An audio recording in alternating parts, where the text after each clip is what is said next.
Number 1. The brain's misinformation campaign. Picture this: you're at home alone, it's late, and you've just finished watching a horror movie. Every shadow looks like a monster, every creak of the floorboard sounds like a serial killer, and that perfectly normal reflection in the window? It's totally not you. But here's the weird part. You paid money for that feeling. Your brain, the very organ that's supposed to keep you safe, just spent 2 hours happily soaking in a flood of simulated danger. What gives? It's a phenomenon called misattribution of arousal. Basically, your brain is a terrible fact checker. When you watch a scary movie, your body goes into full fight or flight mode. Your heart rate soars, your palms get sweaty, your breathing quickens. It's the same biological cocktail you'd get if you were actually being chased by something with a rusty axe. But because you're safely on your couch, your brain takes all that physical panic and says, "Hey, this isn't scary, this is thrilling. I must be having fun." It's like getting a text from a crush that makes your heart race, but instead of telling yourself, "I'm experiencing anxiety," your brain rebrands it as, "I'm experiencing joy." You're basically gaslighting your own nervous system into thinking that a flood of stress hormones is a good time.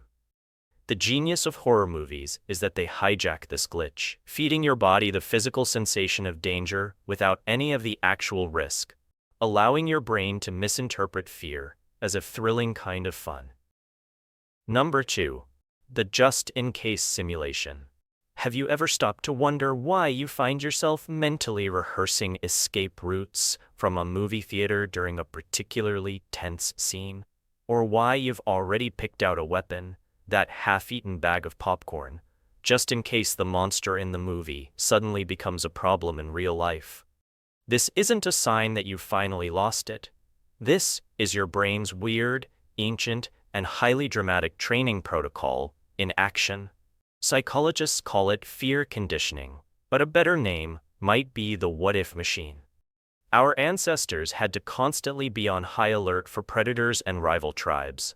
Their brains evolved to not just react to threats, but to constantly simulate potential ones. Horror movies tap directly into this primal function. They give your brain a low-stakes, high-impact scenario to practice on. They let you run through all the horrifying possibilities in the comfort of your own home. When you watch a movie, you're not just a passive observer. You're an active participant, albeit a very lazy one. Your brain is a military general running a war simulation, preparing for every eventuality. It's learning the signs, mapping out the scenarios, and building a mental catalog of things to avoid. It's why you might subconsciously avoid a dark basement for a few days after a movie, or why you check your closet one more time. Your brain is just double-checking its homework. You're basically getting a free survival seminar every time you hit play on a slasher flick, and all you have to do is scream a little. Number 3. The catharsis of a good scream. There's a reason we love a good jump scare. It's not just the sudden burst of adrenaline, but the full-body, unfiltered release that comes with it. Think about it. In your daily life, you're taught to suppress your immediate reactions. You don't scream when your boss gives you a weird look, or shriek in the grocery store because someone bumped your cart. But in the theater, all bets are off. A horror movie gives you permission to let go. This is the psychological principle of catharsis, a term Aristotle cooked up centuries ago.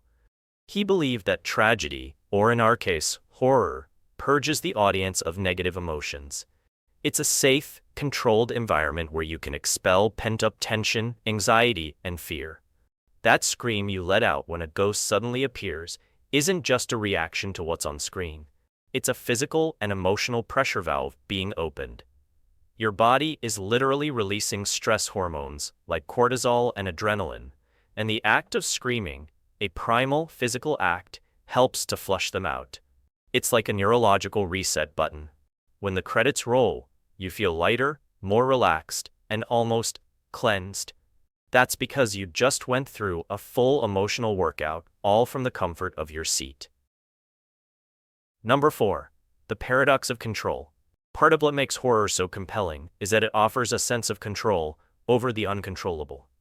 We are constantly surrounded by things we can't fully control, our health, the economy, natural disasters, and the general unpredictable chaos of life. Horror movies take these existential fears, the fear of the unknown, of death, of losing control, and neatly package them into a 2-hour narrative with a clear beginning, middle, and end. Even if the monster wins, the story is over. You can hit stop. You can turn on the lights. You can walk out. This is a crucial element of the appeal. While your body is feeling the rush of fight or flight, your brain knows, with 100% certainty, that it's all pretend. It's the ultimate safe bet scenario. You get to face a fictional murderer, an alien invasion, or a demonic possession, without any of the actual danger. It's a form of exposure therapy on a mass scale. By willingly subjecting yourself to these manufactured threats, you're building a psychological muscle, teaching your brain how to process fear and uncertainty in a way that feels productive and even empowering. You're the master of your own fear, choosing when to engage and when to disengage, which is a luxury we rarely have in real life. It's the ultimate power trip. Number 5. The dopamine hit from a near-death experience. Have you ever noticed that after a particularly terrifying scene, you feel a sort of high? That's not just a coincidence. It's a carefully orchestrated chemical party in your brain. When you're watching a horror movie, your body's stress response system goes into overdrive, pumping out cortisol and adrenaline. But here's the clever part.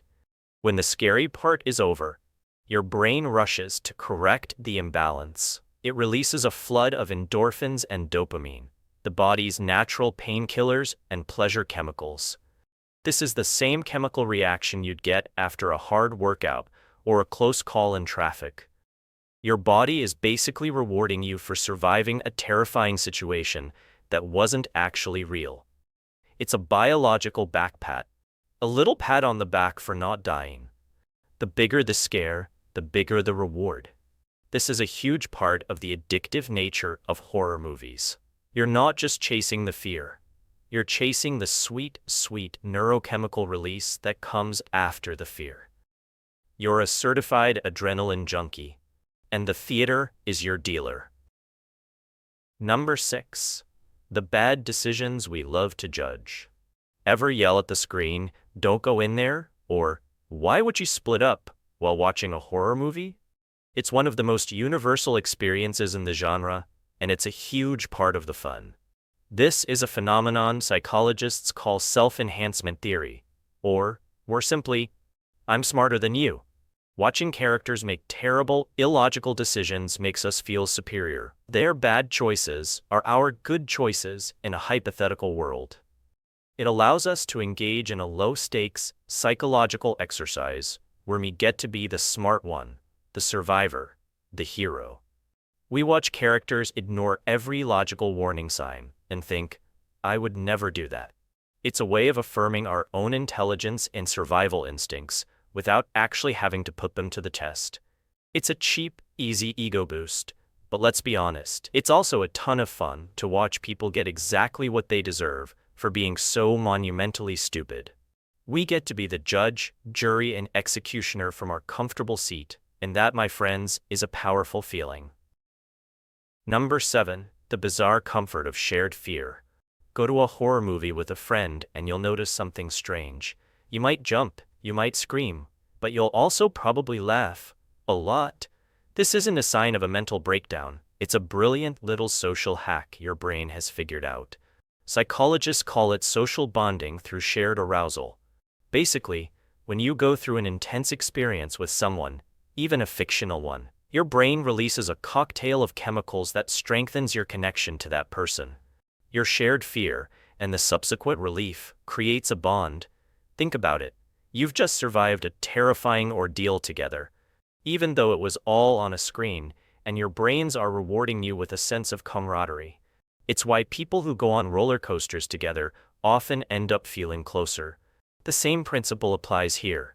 You're all a part of a temporary in-group, and you're experiencing a primal, shared emotion.